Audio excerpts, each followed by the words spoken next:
Assalamualaikum warahmatullahi wabarakatuh. Bismillah walhamdulillah wassalatu wassalamu ala rasulillah wa ala alihi wa sahbihi wa man walah. La hawla wa la quwwata illa billah. Rabbi shrah li sadri wa yassir li amri wahlul 'uqdatan min lisani yafqahu qawli. Subhanaka la ilma lana illa ma 'allamtana innaka antal alimul hakim. Amma ba'du. Fa ya ayyuhat talabah rahimakumullah. Insyaallah pada hari ini kita akan meneruskan pelajaran kemarin. Seperti sebagaimana kita telah tahu yang kemarin ialah klarifikasi fi'il berdasarkan bentuk fisik, yang mana terbagi menjadi fi'il mu'tal dan fi'il sahih.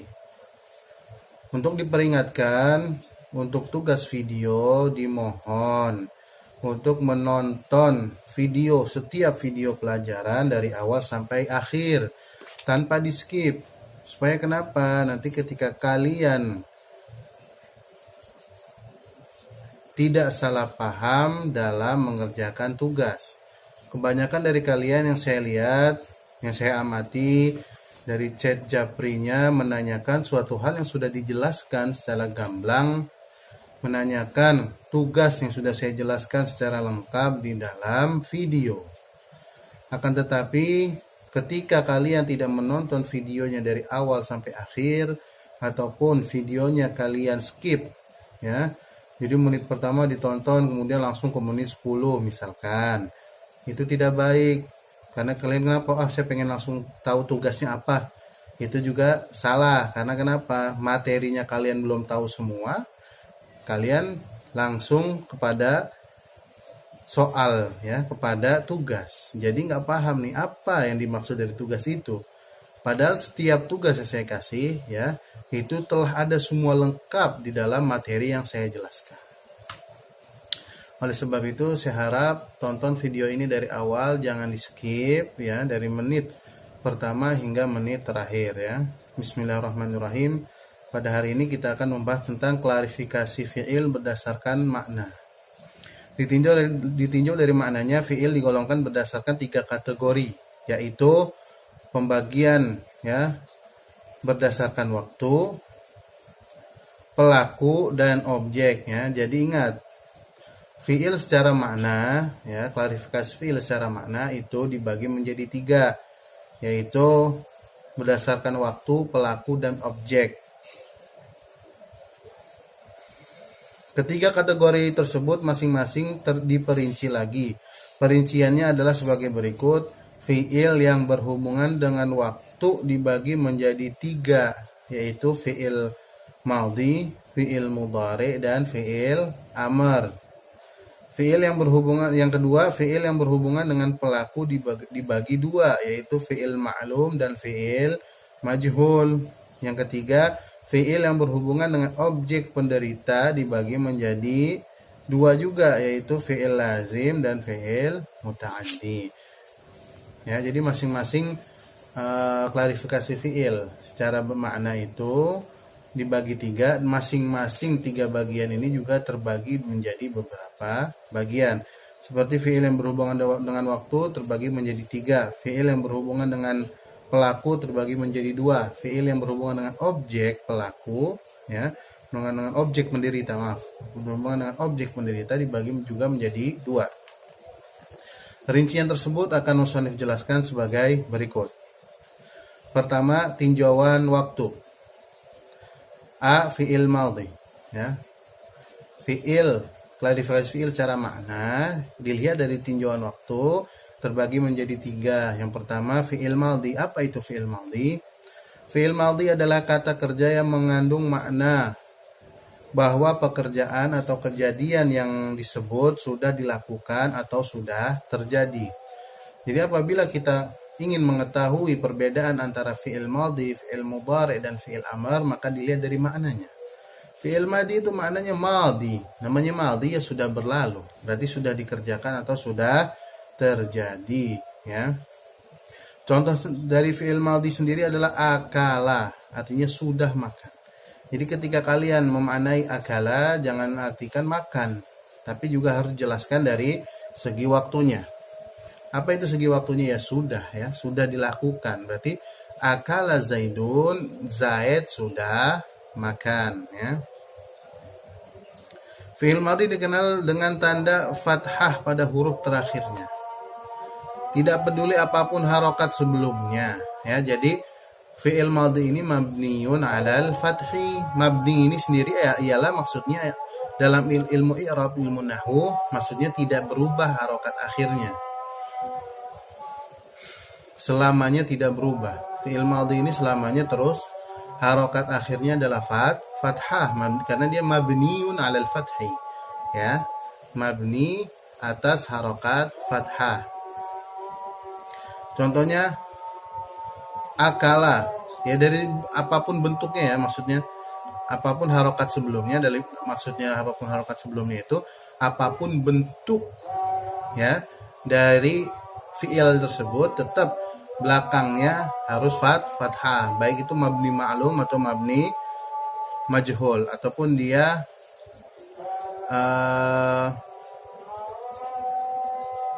ya, mabni ma'lum ataupun mabni majhul. Di sini, misalkan contoh akala sudah makan, ukila sudah dimakan, akala sudah makan bersama, ya. Dikecualikan dari kaidah ini ketika fi'il madhi bersambung dengan kata ganti yang berposisi sebagai pelaku seperti akaltu.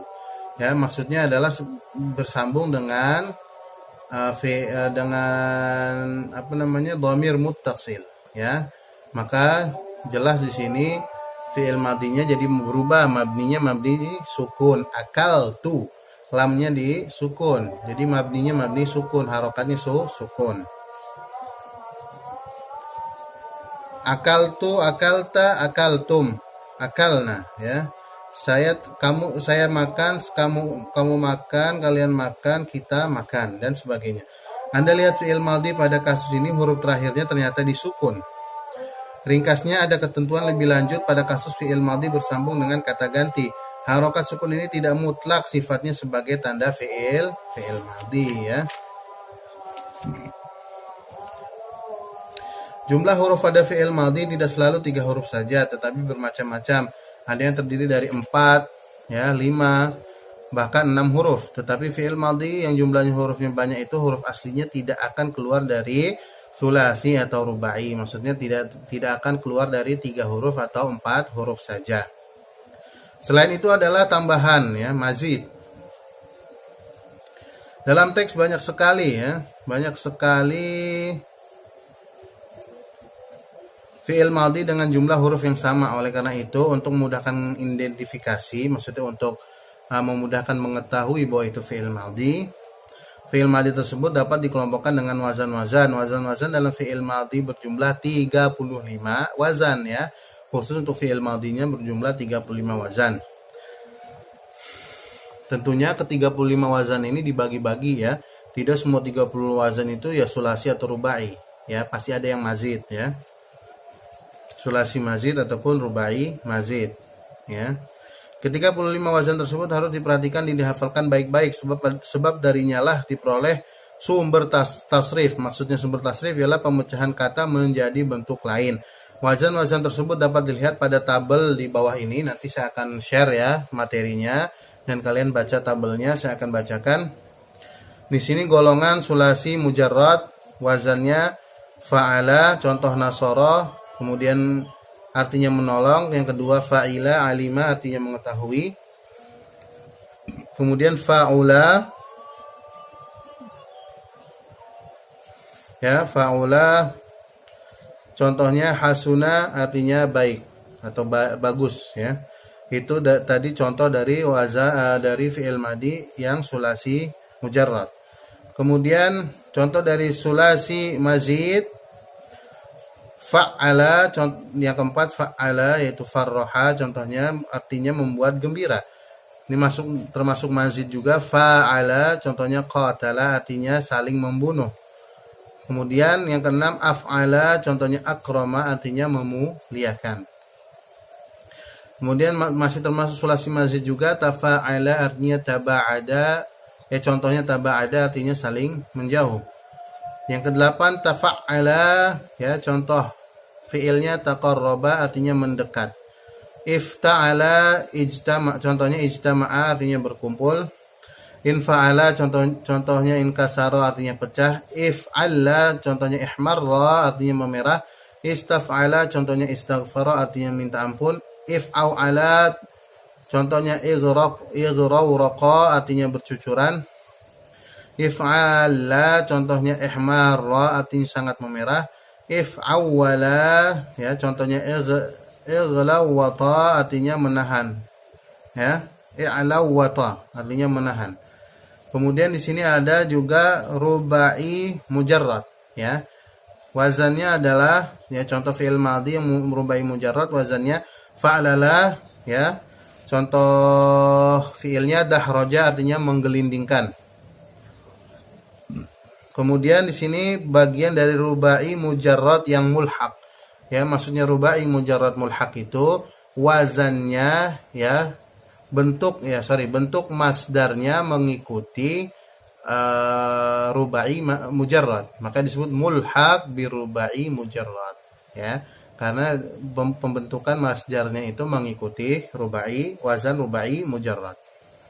Contohnya fa'lala, fa'lala benar.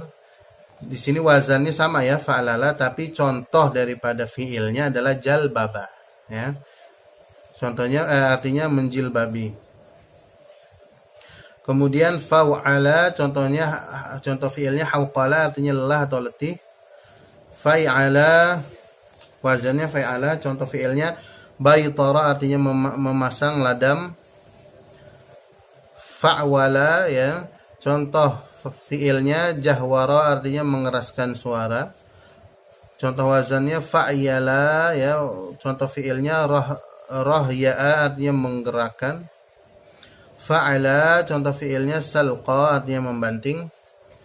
Bentuk wazannya fa'nala contoh daripada wazannya qalnasa artinya memakai peci atau songkok. Kemudian di sini ada yang namanya rubai mazid, Wazan fi'il madhi yang rubai mazid. Apa aja itu? Di sini contohnya wazan tafa'alala, contoh fi'ilnya tadahraja artinya bergelinding. Kemudian masih ini pembagian dari rubai mazid mulhaq, Rubai mazid yang mulhaq. Maksudnya rubai contoh fi'il yang mulhaq bi rubai mazid. Wazannya adalah tafa'alala, contoh fi'ilnya tajalbaba artinya berjilbab. Kemudian wazan tafa'ala contoh fi'ilnya tajawraba artinya memakai kaos kaki. Berikutnya tafa'ala contohnya tasyaitana berperilaku seperti setan. Tafa'wala contoh fi'ilnya tasarwaka artinya berjalan lambat. Tafa'ayala contohnya tarahya'a artinya bergerak. Tafa'ala contohnya tasalqa artinya terbanting atau terkapar. Kemudian bagian berikutnya rubai mazid, Masih termasuk rubai mazid. In fa'ala bukan rubai mazid mulhaq tapi rubai mazid. Yaitu if'an lala contoh fi'ilnya ihran jama artinya berdesak-desakan. If'alalla iqsya'arra artinya menggigil. If'an lala contoh fi'ilnya iq'ansasa artinya terlambat atau terbelakang. Ini bagian yang tadi saya sebutkan dari if'an lala itu bagian dari rubai mazid yang mulhaq, Yaitu if'an lala, kemudian if'an la dan if ifta'la. Naam, ifta'la. Contohnya istalqa ya, artinya terbanting. Ya, jadi perlu kalian ketahui bahwasanya ketiga puluh lima wazan ini merupakan contoh daripada wazan fi'il madhi. Adapun di sini beberapa huruf tambahannya adalah alif, ta, ya, dan lam. Ya.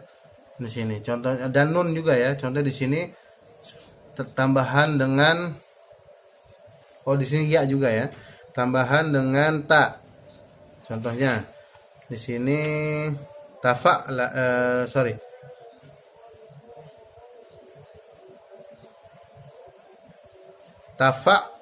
ya. Ya, tambahan ta dengan ain. Ainnya di mudha'af ya. Atau ya ta lah, tambahan ta ya. Tafa'ala tambahannya ta. Kemudian tambahannya alif dan ta ifta'ala ya. Alif dan ta-nya tambahan. Kemudian alif dan nun in fa'ala dan seterusnya ya. Nanti saya kirimkan tabelnya. Ya, mungkin tugas kali ini tugas yang pertama menghafalkan 35 wazan fi'il madhi ini beserta satu contohnya dan artinya. Dihafalkan dan kalian buat video. Ingat, membuat video yaitu menghafalkan ke 35 wazan fi'il madhi ya, beserta satu contohnya dan artinya ya. Dibuat videonya, misalkan kalian sebutkan contoh dari fi'il madhi yang sulasi ya, sulasi mujarrad, fa'ala ya, wazannya fa'ala, contoh fi'ilnya nasara, artinya menolong. Kemudian masih termasuk dari sulasi mujarrad ialah misalkan fa'ila ya, contohnya alima, artinya mengetahui. Kemudian fa'ula, contoh fi'ilnya adalah hasuna, artinya bagus atau baik. Terus sampai ke 35 wazan ya, kalian rekam ya, bikinkan videonya. Kemudian melanjutkan pelajaran ya, telah saya sebutkan tadi ya bagian-bagiannya, nanti akan saya share fotonya ya untuk kalian bisa menghafalkan dan membuat videonya ya. Dari ke-35 wazan tersebut secara garis besar semuanya bisa dikelompokkan menjadi dua. Pertama, fiil-fiil yang komposisi hurufnya terdiri dari 3 buah, yakni nomor 1 sampai nomor 3 ya. Itu tadi udah saya jelaskan semua bagian-bagian. 3 buah itu maksudnya itu sulasi mujarrad. Kemudian 3 buah lebih itu maksudnya sulasi mazid. Kemudian ada yang 4 buah asli, artinya berarti sulasi mujarrad. Ada yang 4 buah ada tambahan huruf depannya, berarti rubai mazid atau rubai mulhaq ya. Rubai mulhaq. 4 atau 5 ya, bisa disebut rubai mulhaq ya. Itu sudah saya jelaskan tadi, nanti akan saya share ya. Kemudian yang kedua, fi'il mudhari. Fi'il mudhari adalah kata kerja yang mengandung makna bahwa kejadian itu sedang terjadi. Ya, pekerjaan atau kejadian tersebut sedang atau akan dilakukan atau terjadi. Contohnya ya'kulu, sedang makan atau akan makan. Fi'il mudhari dikenal dengan 2 tanda. Pertama, diawali dengan huruf mudhara'ah.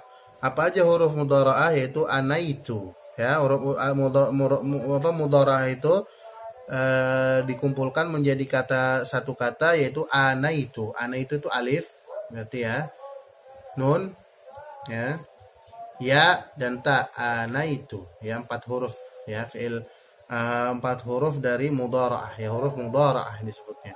Jadi ketika fi'il madinya daraba, misalkan kita ingin rubah jadi fi'il mudhari, maka bisa adribu atau nadribu atau yadribu atau tadribu ya. Kemudian huruf terakhirnya dhammah.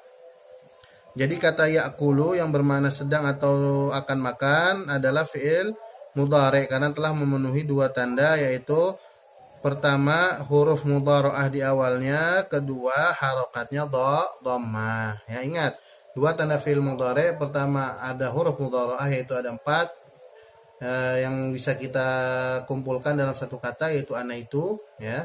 Kemudian yang tanda kedua adalah dia harokatnya dengan dhammah. Kemudian yang ketiga adalah fi'il amr. Fi'il amr adalah kata kerja yang menunjuk makna perintah. Contohnya kul, makanlah. Ciri umumnya huruf terakhir disukun sebagaimana tampak pada contoh kul ya.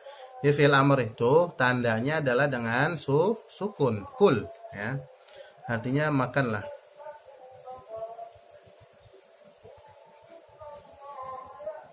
Fi'il amr dibentuk dari fi'il mudhari dengan cara tertentu. Keterangan tentang cara pembentukan ini juga akan diberikan pada pembahasan cara mengharokati fi'il amr nanti ya pada halaman 187. Pelajaran kita nanti masih jauh. Sekarang masih halaman 40 ya, masih jauh. Insyaallah nanti akan dijelaskan secara terperinci di bab setelahnya. Kemudian bagian yang kedua, klarifikasi fi'il dari segi makna, yaitu yang kedua adalah tinjauan pelaku ya. Terbagi menjadi dua yaitu fi'il ma'lum dan fi'il majhul. Fi'il ma'lum adalah fi'il yang memiliki pelaku perbuatan. Fi'il yang memiliki pelaku perbuatan. Kalau kita menyebutnya predikat ya. Contohnya kataba Muhammadun risalatan ya. Di sini fa'ilnya atau pelakunya adalah Muhammadun yang berharokat dhammah. Ya, kata kataba adalah contoh ya dari fi'il ma'lum sebab ia memiliki pelaku perbuatan yakni Muhammad. Yang B, fi'il majhul. Fi'il majhul adalah fi'il yang tidak memiliki pelaku perbuatan. Contoh futihal babu ya, dia tidak memiliki pelaku tapi naibul fa'il, pengganti pelaku ya. Atau biasa disebut dalam bahasa Indonesia bentuk pasif ya daripada kata ya, susunan kata kerja. Di sini futihal babu, telah dibuka pintu, dibuka ya, pasif itu maknanya dibuka, futiha ya. Kata futiha adalah contoh dari fi'il majhul sebab ia tidak memiliki pelaku perbuatan melainkan pengganti pelaku, disebutnya naibul fa'il ya. Ingat ya, di sini contoh ya, maksudnya bentuk fi'il majhul itu ya. Kalau fi'il madhi berarti dhammah di huruf awalnya, kemudian di huruf keduanya harus di kasrah. Contoh tadi fi'il ma'lumnya doroba, jadi fi'il majhulnya duriba. Ya, doroba jadi duriba. Jadi diganti dhammah dan kasrah. Ya, fathahnya diganti dhammah ya, dari do tadi ganti du. Ro-nya atau fathahnya diganti kasroh, tadinya ro jadi ri ya, doroba jadi duriba. Oke. Kemudian kalau untuk membentuk dari fi'il mudhari'nya, maka tadi harokatnya yadribu diganti menjadi yudrabu, berarti huruf awalnya diganti dhammah ya, harokat huruf awalnya diganti dhammah dan harokat huruf keduanya diganti dengan fathah. Tadinya di harokat pertama yadribu, fathah diganti dengan dhammah, berarti yudrabu ya. Dan kalimat yang ketiga, bukan kedua tapi ketiga, yang tadinya kasrah yudribu menjadi yudrabu ya, yudribu yadribu jadi yudrabu ya. Huruf pertama dan huruf ketiga ya. Huruf pertama yang tadinya fathah dari kata yadribu diganti menjadi dhammah ya, jadi yu bukan ya lagi. Kemudian huruf ketiga yang tadinya kasrah ri menjadi ro diganti fathah, jadi yadribu jadi yudrabu ya. Bisa dipahami ya. Itu berlaku juga untuk fiil-fiil selain dari doroba.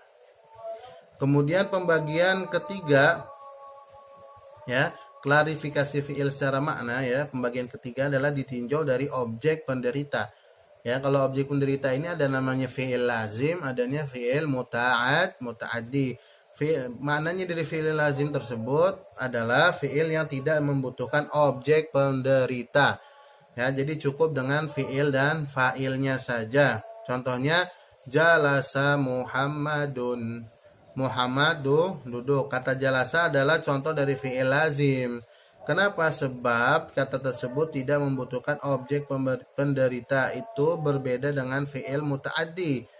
Ya, Contohnya dari fi'il muta'addi sendiri pengertiannya adalah fi'il yang membutuhkan keberadaan objek. Contohnya apa? Fataha Muhammadun al-baba, ya. Kata fataha membuka, contoh fi'il muta'addi, sebab kata tersebut membutuhkan objek, ya, yang dibuka. Apa yang dibuka? Muhammad membuka apa nih? Ya, membuka pintu. Ya, dari sinilah kata al-baba, pintu, itu dimunculkan, sebab jika kata al-baba dihilangkan maka kalimat masih belum bisa dipahami, yakni ketika kalimat hanya berbentuk fataha al-baba, fataha Muhammadun, Muhammad membuka. Apa yang dibuka? Belum paham kita. Maka harus ditambahkan keterangan atau kata penderita atau objek menderita. Maka fataha Muhammadun al-baba. Mana kalimat belum bisa dipahami, masih timbul pertanyaan apa yang dibuka, ya kan? Tadi saya sebutkan apa yang dibuka Muhammad. Inilah maksud dari fi'il muta'addi, yakni fi'il yang secara makna membutuhkan keberadaan objek penderita. Sebuah fi'il bisa diketahui tergolong lazim atau muta'addi adalah dengan cara melihat di kamus, ya, banyak menghafal. Ya, banyak menghafal apakah ini termasuk muta'addi, apakah ini termasuk dari lazim. Serta dibantu dengan konteks kalimat yang ada, artinya banyak membaca kitab-kitab berbahasa Arab. Oleh karena itu bisa disimpulkan bahwa mengetahui fi'il lazim atau muta'addi mengharuskan mengetahui terlebih dahulu makna kalimat, ya. Kira-kira makna kalimatnya ini membutuhkan penderita apa enggak, objek penderita apa enggak. Kalau enggak membutuhkan berarti sudah dipastikan dia lazim, fi'il lazim. Maka ada yang disebut dalam ilmu nahwu yaitu fahmu siyaqil kalam, memahami siyak atau bentuk daripada sebuah teks, ya, supaya nanti kita bisa mengetahui mana yang fi'il muta'addi, mana fi'il lazim. Berdasarkan uraian di atas bisa disimpulkan bahwa satu fi'il kata kerja bisa memiliki sejumlah jabatan sesuai dengan sudut pandang yang dipakai. Sebuah fi'il bisa tergolong fi'il mu'tal dari sisi bentuk fisik, sementara pada saat yang sama dia juga sebagai fi'il mutasarrif dari sisi kemungkinan bisa berubah-ubah. Fi'il madi dari sisi pengertian waktu yang tergantung fi'il maklum dari sisi pelaku yang memiliki memiliki fa'il, fi'il lazim dari sisi ketidakperluan fi'il terhadap objek, seterusnya, ya. Jadi fi'il itu memiliki beberapa peran, ya. Ada yang membutuhkan objek, ada yang tidak membutuhkan objek, ada yang membutuhkan pelaku, ya, fa'il, ada yang tidak membutuhkan pelaku. Maka sudah banyak sekali bagian-bagian dari fi'il yang tadi kita sebutkan, baik dari bentuk fisik maupun dari maknanya, ya. Jadi dari keterangan tadi, ya, tugas kalian yang kedua ialah meringkas materi hari ini. Kita cukupkan materinya sampai sini. Tugas kalian adalah meringkas materi hari ini dengan cara membuat video minimal 1 menit, maksimal sampai selesai, ya. Sampai selesai kalian meringkas pelajaran hari ini. Jadi ada yang bertanya, Ustaz, apakah harus nulis dulu di buku, kita ringkas dulu di buku baru nanti kita bikin videonya? Terserah.